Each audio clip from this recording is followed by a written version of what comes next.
I'm John McQuay with 8541 Tactical, and this is Mail Call Mondays, the show that answers your questions about precision rifles, optics, and equipment. Welcome to another Mail Call Mondays, and we have questions, so let's get to them. Our first question comes from John, and John asks, I have a Remington 700 SPS varmint in 308 with a Bell & Carlson stock that I've recently gotten out to 1,250 yards with.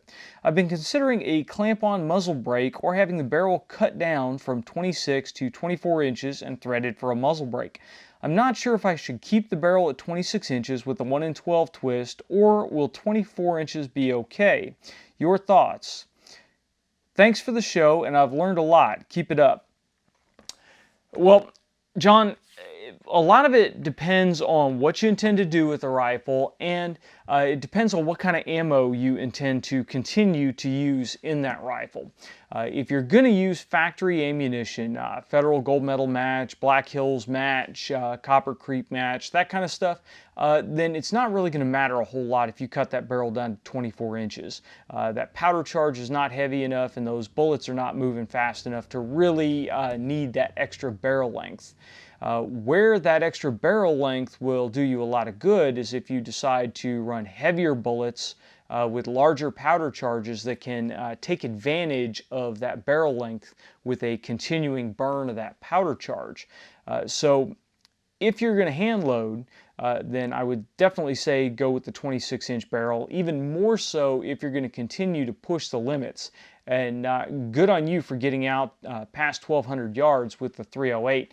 That's really pushing that cartridge beyond its normal performance envelope. So if you enjoy doing that, if you want to keep doing that, then keep as much barrel length as you can. Now, I wouldn't recommend when you rebarrel it going with anything longer than a 26-inch barrel because that tends to get really difficult to handle. It gets difficult to transport. It gets really difficult to move with a rifle that long. I know when I take a 24-inch barrel and then I screw a suppressor onto the end of it, it ends up being a very long overall package. My 243, it's a 26-inch barrel, and I don't really have a problem handling it, but I wouldn't want to go any longer on that rifle. You can have your 26-inch barrel threaded without losing any muzzle length, and that is really what I would recommend doing. Just having the barrel threaded at 26 inches, screwing on a brake, and then rolling with that. Or, you know, depending upon how much you really want to brake, because a 308 is not a real big thumper. If you're just laying down and shooting long range, you can probably go without that brake until you decide to replace that barrel. I would definitely recommend either staying at 26 without it being threaded, or threaded at 26 if you're going to continue to push the long range envelope with that rifle. Now, if you rarely ever shoot at that distance and you're shooting factory ammunition, 24 inches is going to be fine. 20 inches will probably be fine. You'll lose just a tiny bit of velocity even going that short with factory ammunition. But for hand loads and stretching the legs, then keep it as long as you possibly can. Our next question comes from Sean, and Sean asks, I've recently purchased the 1022 so I can practice until my Ruger Precision Rifle in 6.5 Creedmoor with ATAC-R comes in. Thanks for your advice on the scope, by the way. Made the decision easy and trust your knowledge and advice. Well, thank you, Sean. What stock or modifications can I make, as I can't even get a chin weld on the 1022 and find it frustrating to having to try to shoot with my head bobbling around? Keep up all the great work, and looking forward to your full-length review on the Ruger Precision Rifle and Night Force scope. Well, Sean, that was when we did our Ruger 1022 project. Rather, when we started it, it's kind of stalled out for now. We noticed the exact same thing that you did. That Ruger 1022 carbine with the regular wood stock that it comes with is great for shooting with the iron sights, or even if you put a dot sight on it and you're shooting just heads up quick shots, then that stock is fine. But when you mount a magnified optic on it like we have here on our 1022, then the drop on the factory stock is just way too severe on the comb, and you can't even get close to getting it lined up. So something like the Titan 1022 stock we have here from Victor Company is a great option to get your face back up where it needs to be.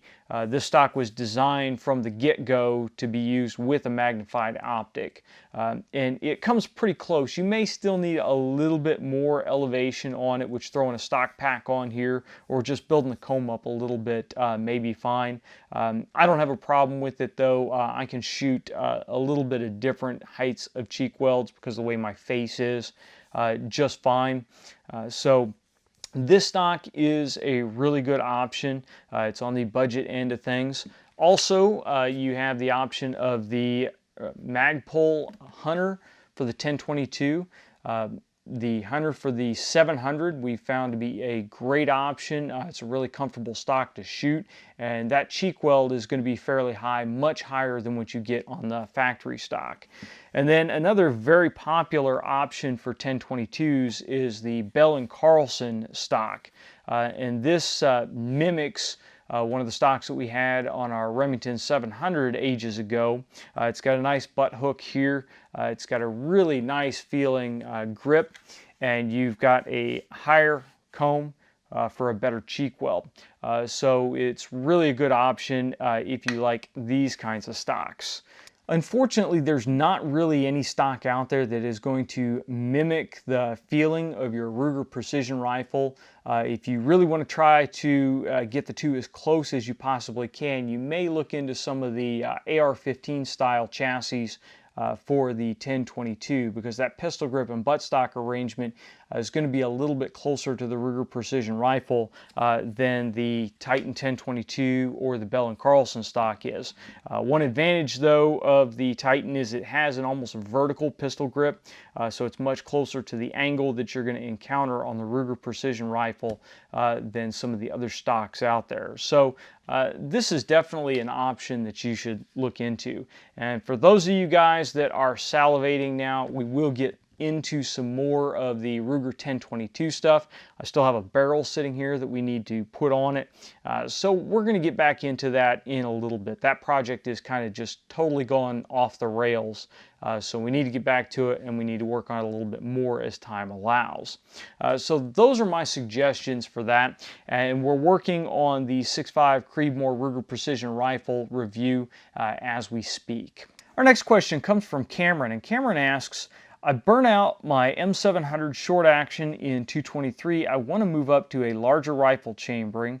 Will I have to get a new bolt body, or is it possible to open up the small bolt face to fit? Keeping in mind my bolt has already been fitted with a Sacco extractor. Love your work, John. All right, well, Cameron, what I would recommend, especially since your bolt has already been fitted with a Sacco extractor, I would go ahead and just buy a bolt from Pacific Tool and Gauge for whatever cartridge, whatever bolt face you need for the next cartridge you're going to. So if you're going to switch it up and go to a 6.5 Creedmoor or a 260 or something, then I would go ahead and buy a bolt from PTG that is chambered for that 308 bolt face, and you'll be good to go. They already have options for different extractors and all that, and I think that's going to be a more cost-effective method, especially if you take your current bolt and you go sell that.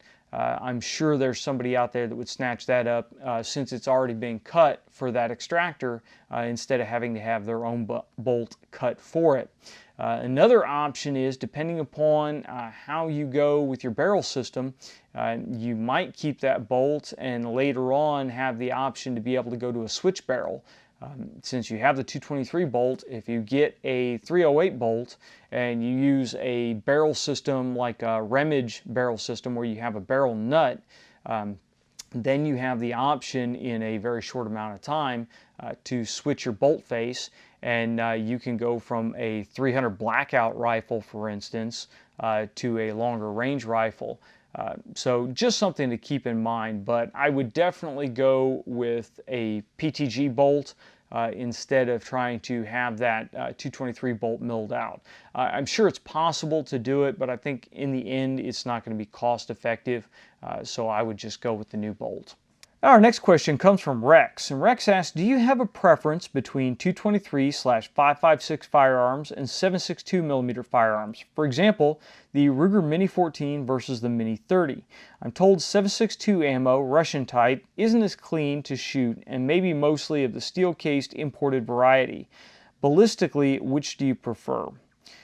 Well, ballistically, I really think the 223, and when I say ballistically, I mean the ballistic curve.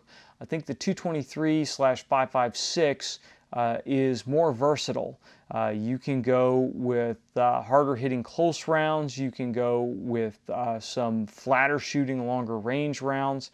You can very easily go from a varmint load to a defensive load to a long range load. So it's really versatile. Ammo here in the States is very easy to find, and a huge wide range of ammo is very easy to find. With 7.62x39 or 7.62 Russian, that is generally lower quality ammo in that they don't use high-end matched bullets in most of the loadings. There are some out there. I believe Hornady has some higher-end 7.62 ammo, 7.62x39 ammo. But really, when I'm looking at a 7.62x39 rifle, I'm looking at more of an all-purpose, intermediate to close-in carbine. I think that round is perfectly suited in the AK platform. I don't really see a whole lot of reason to go with that cartridge outside of the AK platform. Personally, I don't see a lot of utility in having an AR chambered in 7.62x39. I don't have a lot of experience with the Mini 14 and Mini 30 platforms. I've shot them on different occasions, but we don't have any in here, and they're not really my cup of tea. So unless you have a reason to go 7.62x39, I would stay with 5.56 here in the U.S.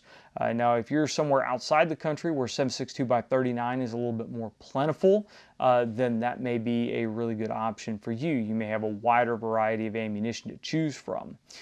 From a defensive standpoint, when you're talking CQB, close range, inside a house, I think 5.56 is a much better suited cartridge. It has much higher performance bullets. Now, if you're talking outdoors, you can get 7.62x39 with a soft point expanding bullet that will do well on pigs. It will do well on light skinned game. And outside, that's just fine. But you're going to get greater penetration, which may be a benefit and may be a liability, depending upon what you're going to do. As with most of these questions, it really falls down onto what you intend to do with it. But if you don't have a specific reason why you would want to go with the 7.62x39, I would stick with the 5.56. The 5.56/223 will give you much more options. Our next question comes from Mark, and Mark asks, John, at what point in a rifle build do you seek professional help and forego the do-it-yourself approach? You have built many projects, however, you have had someone else build your Marine M40 sniper rifle. Well, Mark, for quite some time, many people, including my wife, have asked me to seek professional help, and I don't think it's going to help at this point. But with the M40A1, I went with C&H Precision Weapons on that build specifically because they employ a Marine Corps 2112 who is a precision rifle builder. He was the guy that made those rifles for us while we were in the Marine Corps, so he has specific knowledge on how the rifle is to be built exactly the way the Marine Corps built that. And that is what I wanted. I didn't really want to cobble together something that was close. I wanted to have an exact replica of the rifle I carried in the Marine Corps. Now, when we talk about the projects that I do here, a lot of the projects I do here don't require any machine work. I don't have a lathe and I don't have a mill here in our shop. So if it is something like barreling a rifle, chambering a rifle, threading muzzles, I will go to a precision rifle armor or precision rifle builder to be able to do that stuff. And specifically, I go to gunsmiths who are proficient in building precision rifles. There are a lot of gunsmiths out there that can just chuck a barrel up in a lathe and cut some threads on it, but unless they really know what they're doing and they take the time to indicate that barrel down to a very, very precise degree, you're not going to get the best benefits out of that. So that's why I seek out knowledgeable people here locally. I have a lot of work done by Southern Indiana Precision because Isaac builds some absolutely spectacular rifles. I don't have any problem with bolting rifles into chassis, putting scopes on, swapping parts around. When I have a rifle like an Accuracy International, I can swap the barrels on those myself because the barrels are chambered to such a close tolerance that I don't need to do any finishing work. I just take the barrel out of the box and then use hand tools to screw the barrel on. So if it requires any machine work, that's where I outsource things. If it is something that just requires hand tools and a little bit of knowledge, then that's the stuff that I usually take care of myself. Building ARs is like putting Legos together. So usually all the parts come in, all the finishing machine work is done.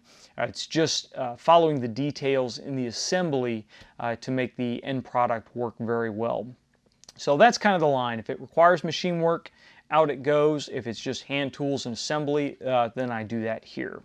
Next question comes from Ryan, and Ryan asks, in the process of building a 308 on the megalithic receiver set, the lower's complete, with so many barrels to choose from, what is my best bang for the buck on a 20-inch barrel and bolt carrier group? Well, if you're actually trying to build a precision AR, I would say the best bang for the buck right now is the Rainier Arms Select barrels. And there's a couple reasons for this. One is the Select barrels, they come in at a price point that is far below a lot of match barrels that are out there now. But also that barrel comes with a satisfaction guarantee. So if you bolt it together and you shoot it and you don't like the accuracy that you're getting out of the barrel, you can send it back to Rainier and either exchange it, get your money back, whatever. I think that is an incredibly huge benefit. Additionally, if you buy the barrel and the bolt from Rainier, they can check your headspace for you before they send the thing out, so you can make sure that you're getting a barrel that will headspace correctly. So best bang for the buck, I would say go with Rainier. If you're wanting the absolute top-notch accuracy that you can get, then I would say you may want to look into some of the other manufacturers like Krieger, where you can send your bolt out to them or you can purchase a bolt from them and they will actually chamber the rifle to that bolt. So it's not just a headspace check, they're actually going to chamber it specifically to that bolt, and they're using premium hand-lapped blanks to start with. But there's a significant price difference between the Rainier Select barrel and a Krieger match barrel. So that's my opinion for the best bang for the buck for a large frame AR build. And our next question comes from CJ, and CJ asks, with better performing calibers on the market, is the 308 now redundant? If everyone's now wanting a faster, flatter performing cartridge in competition or long-range precision? Well, it's kind of interesting because in the competition world, you don't see a lot of guys running 308s, especially in open competition, because the cartridge has just been outclassed. I wouldn't say it's redundant. I would just say that shooting has evolved beyond that. It's like stock cars out on the track nowadays would not use tires that the compositions were designed 50, 60, 100 years ago. So obviously we have evolved as a sport, and cartridges continue to come out that kind of push that ragged edge. I think a lot of times we get into that diminishing returns thing where the new fantastic whiz-bang cartridge is either not really a whole lot better or only a tiny bit better than last year's cartridge, but everybody that is chasing that top spot on the podium wants to have the best advantage they can. Now with PRS and a lot of other matches and match directors around the country coming up with tactical classes, at their matches that are 308 only. I think you see a resurgence of the 308 for that purpose. And I think it's absolutely fantastic that guys are doing this because a lot of new shooters get intimidated when they see all this high dollar equipment and Wildcat cartridges and all this stuff, and they've just got that 308 that they've been hunting deer with for the last decade. So I like the fact that we're keeping these tactical classes mainly for new shooters, but also for maybe law enforcement shooters that want to be able to come out and practice with their duty gear, and they're not running a duty rifle in 6.5 or 260 or 243 or any of the game calibers. More than likely they're running a 308. So that allows them the opportunity to come out and kind of compete on level ground with that. So I think we've gotten to the point where 308 is really outclassed for open competition, but it's a ton of fun. It's a great practice cartridge, and it's great for the tactical competitions and the limited competitions. So for that, I think 308 is going to be around for a very long time. In the hunting world, in the casual shooting world, I think 308 is still going to stick around for a good while. But in guys that are coming into the sport that are specifically intending to compete in open class, you really need to look beyond the 308 and look at some of the other options that are out there. And for our last question of the day, I decided I needed to bring in some expert help here, a subject matter expert. And our last question comes from Patrick, and he says, what's the best way to introduce your wife or girlfriend to long-range shooting? So my wife Sarah is here to comment on what's the best way to introduce your wife or girlfriend, or maybe not both at the same time. Yeah, actually that was my first thought, was you don't take both of them at the same time to the range because that could be a little detrimental to your health. So you choose one. First and foremost, ask them. Explain to them that it's a hobby that you really enjoy and it's something that you want them to be a part of. If it's something that you have the ability to do, to have a system that can be set up for both of you instead of her trying to shoot on your platform, that might help swing things a little bit in your favor. I know I can't use my husband's setup simply because I don't have the same measurements as him. My length of pull is different. And just from where my face is on the cheek piece to see the scope, it's completely different. So guys, if you've been looking for a reason to get that new chassis system on your rifle, not what I said. No. There you go. Now you can set it up to get her to shoot. So we really have got to stop walking right into that one. So maybe that is a consideration. If you're looking at buying a new chassis, maybe that is something you need to consider when making your purchase every time. Another thing is maybe you could compromise.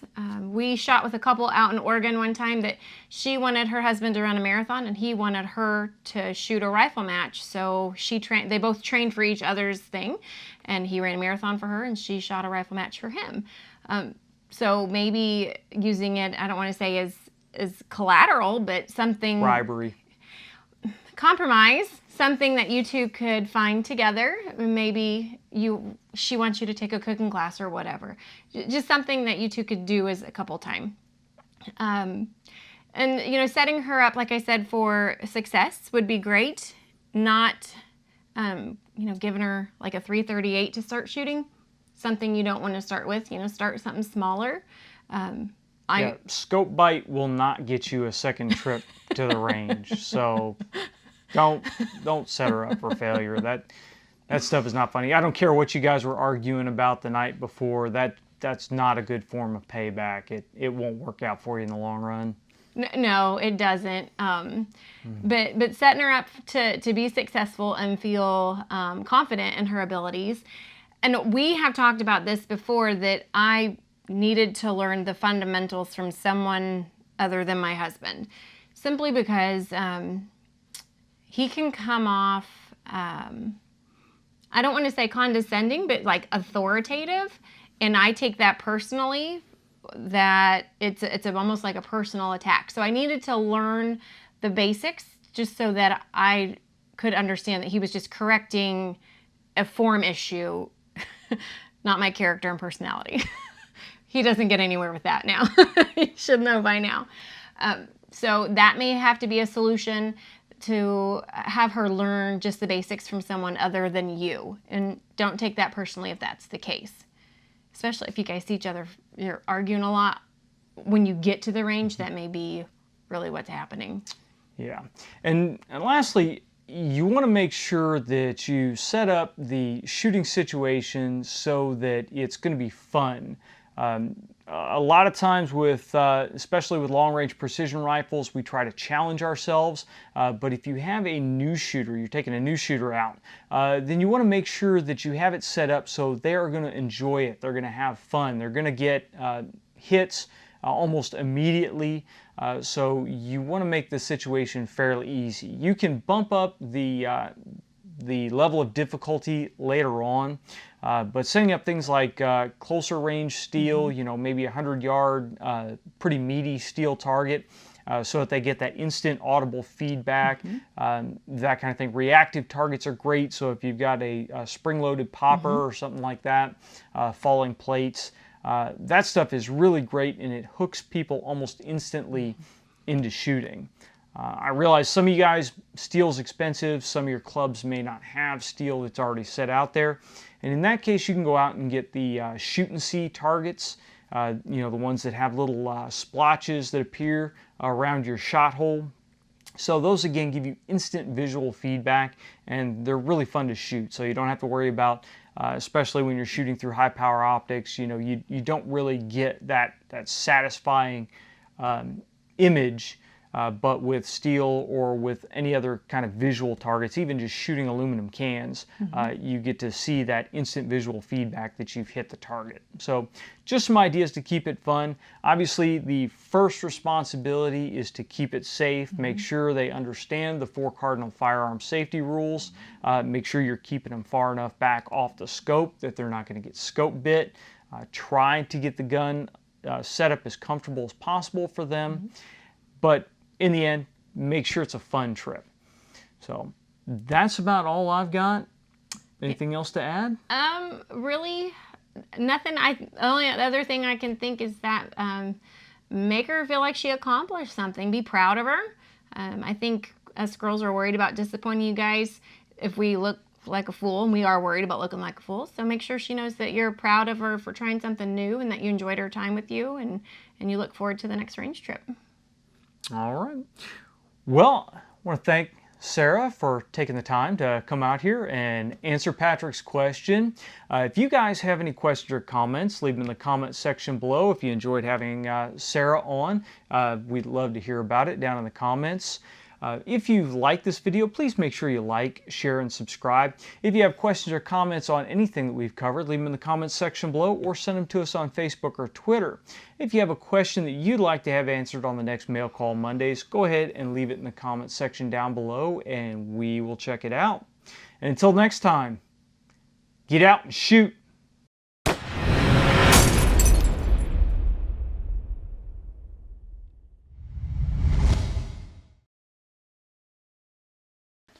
What am I sitting on? Ammo can. Lord help me, I need to fart.